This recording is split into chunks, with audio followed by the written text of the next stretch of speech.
আসসালামু আলাইকুম। বেলি রান্নাবান্না থেকে আমি আপনাদের জন্য নিয়ে এসেছি আরেকটি নতুন রেসিপি। আমাদের আজকের রেসিপি রাঁধুনি হালিম মিক্স রান্নার স্পেশাল রন্ধন পদ্ধতি। তো আজকে আমরা হালিম রান্না করে দেখাবো। তো সেজন্য ভিডিওটিতে একটি লাইক দিয়ে আমাদের সাথেই থাকুন। আর আপনি যদি আমাদের চ্যানেলে নতুন হয়ে থাকেন তাহলে চ্যানেলটিকে সাবস্ক্রাইব করে দিন আর বন্ধুদের সাথে শেয়ার করে দিন। আপনার একটা শেয়ার আমাদের পেজটাকে অনেক দূর এগিয়ে নিয়ে যেতে সাহায্য করবে।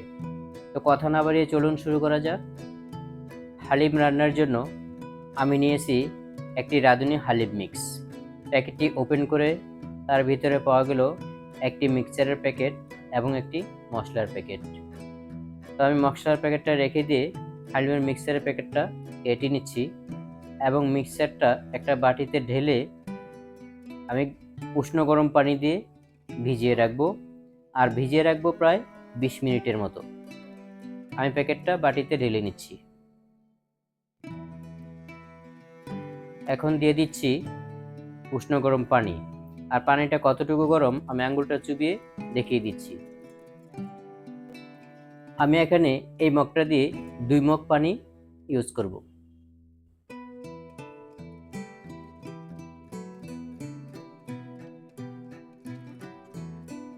পানিটা ঢেলে আমি এখন মিশ্রণটাকে একটা স্প্যাচুলার সাহায্যে ভালো করে মিশিয়ে নিচ্ছি। মেশানো হয়ে গেছে। এখন আমি এটাকে রেখে দিব একটা ঢাকনা দিয়ে ঢেকে ঠিক 20 মিনিটের জন্য। আর এদিকে রাঁধুনি হালিমটাকে আরও মজাদার করার জন্য আমরা এখন 1 মুঠো পোলাওর চাউল সেদ্ধ করে ফেটে নিব। আর তার জন্য গরম পানিতে আমি 1 মুঠো চাউল দিয়ে দিচ্ছি এবং সিদ্ধ করে নিচ্ছি। আমার চাউলটা ফুটে উঠেছে। এ পর্যায়ে দিয়ে দিচ্ছি স্বাদ মতো লবণ। আমি অপেক্ষা করছি চাউলটা একদম গলে যাওয়া পর্যন্ত। এ পর্যায়ে আমার চাউলটা গলে গেছে। তো এখন আমি একটা হ্যান্ড উইপস দিয়ে ভালোভাবে ফেটিয়ে নিচ্ছি। চাউলটা ফেটানো হয়ে গেছে। আমি এখন নামিয়ে নিব এবং একটা বাটিতে ঢেলে নিব। আর এদিকে মাংস রান্না করার জন্য আমি একটা পাতিল চুলায় বসিয়ে দিয়েছি। পাতিলটি গরম হয়ে আসলে আমি তার মধ্যে দিয়ে দিচ্ছি সরিষার তেল। তেলটা গরম হয়ে আসলে আমি দিয়ে দিচ্ছি 2-3টে তেজপাতা, দিয়ে দিচ্ছি সামান্য পরিমাণ কুচানো পেঁয়াজ। পেঁয়াজটা আমি হালকা ব্রাউন কালার হওয়া পর্যন্ত ভেজে নিচ্ছি। পেঁয়াজটা ভাজা হয়ে আসলে এ পর্যায়ে দিয়ে দিচ্ছি 2 চা চামচ আদা রসুন পেস্ট। আদা রসুন পেস্টটা দিয়ে এ পর্যায়ে আমি আবারও লাল লাল করে ভেজে নিচ্ছি।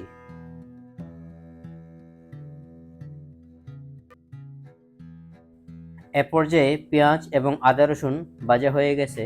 এখন আমি দিয়ে দিচ্ছি সামান্য পরিমাণ পানি। দিয়ে দিচ্ছি 1 চা চামচ হলুদের ফাঁকি, 1 চা চামচ ধনিয়ার ফাঁকি এবং 2 চা চামচ মরিচের ফাঁকি। দিয়ে দিচ্ছি 2 চা চামচ জিরার ফাঁকি। দিয়ে দিচ্ছি হাফ চা চামচ গরম মশলার ফাঁকি।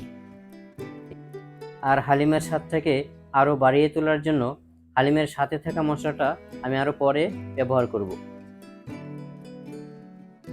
এখন মশলাটাকে কষিয়ে নিচ্ছি আর দিয়ে দিচ্ছি স্বাদ মতো লবণ।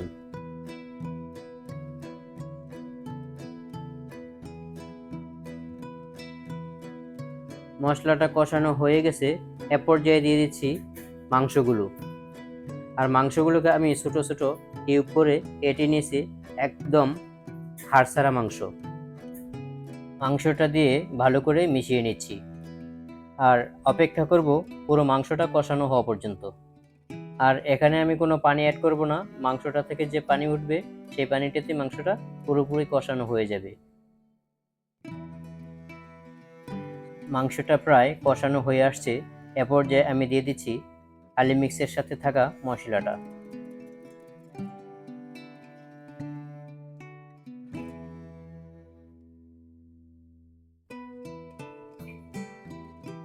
মশলাটা দিয়ে আমি আবারও নেড়েচেড়ে মিশিয়ে নিচ্ছি।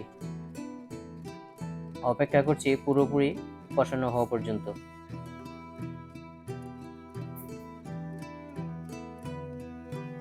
মাংসটা পুরোপুরি কষানো হয়ে আসছে। এ পর্যায়ে আমি দিয়ে দিচ্ছি ভিজিয়ে রাখা হালিম মিক্সটা।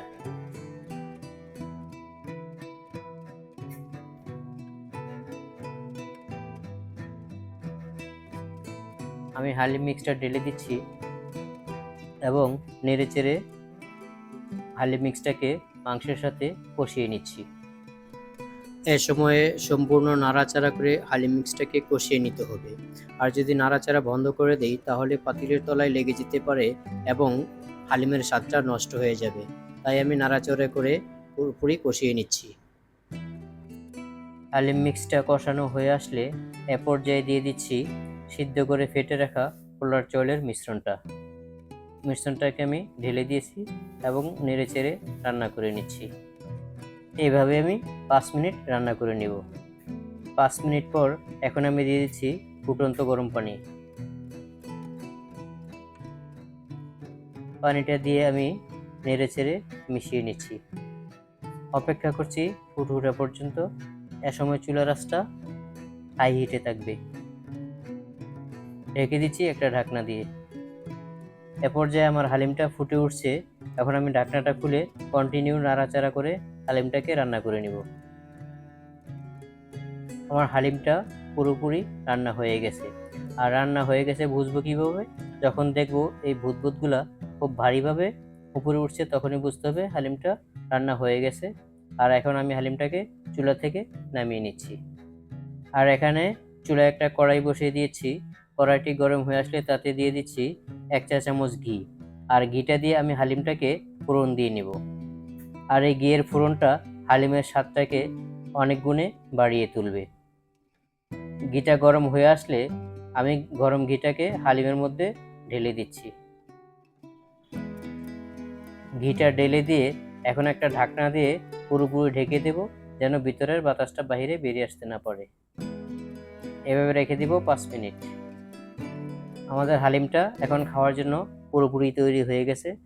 আর হালিমের বাটিটাকে গার্নিশ করার জন্য আমি এখানে নিয়েছি লেবু কুচি, আদা কুচি, কাঁচামরিচ কুচি, ধনেপাতা কুচি এবং বিট লবণ।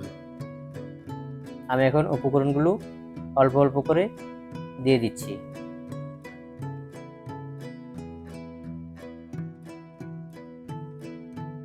এখন দিয়ে দিচ্ছি ভেজে রাখা বেরেস্তা। আর বেরেস্তাটা আমি আগেই ভেজে রেখেছিলাম। আর এই বেরেস্তাটা হালিমের স্বাদ অনেক গুণ বাড়িয়ে দেয়। আমাদের হালিমটা এখন পুরোপুরি তৈরি পরিবেশনের জন্য। তো আশা করছি আমাদের সাথে থেকে এতক্ষণ যারা ভিডিওটি দেখেছেন তারা অবশ্যই বাসায় ট্রাই করবেন এভাবে হালিম রান্না করার জন্য। ততক্ষণ আমাদের সাথে থেকে ভিডিওটি দেখার জন্য সকলকে অসংখ্য ধন্যবাদ। দেখা হবে পরবর্তীতে অন্য কোনো রেসিপি নিয়ে অন্য কোনো সময়। সে পর্যন্ত সকলেই ভালো থাকুন, সুস্থ থাকুন। আজকের মতো এখানেই বিদায় নিচ্ছি। আসসালামু আলাইকুম। আল্লাহ হাফেজ।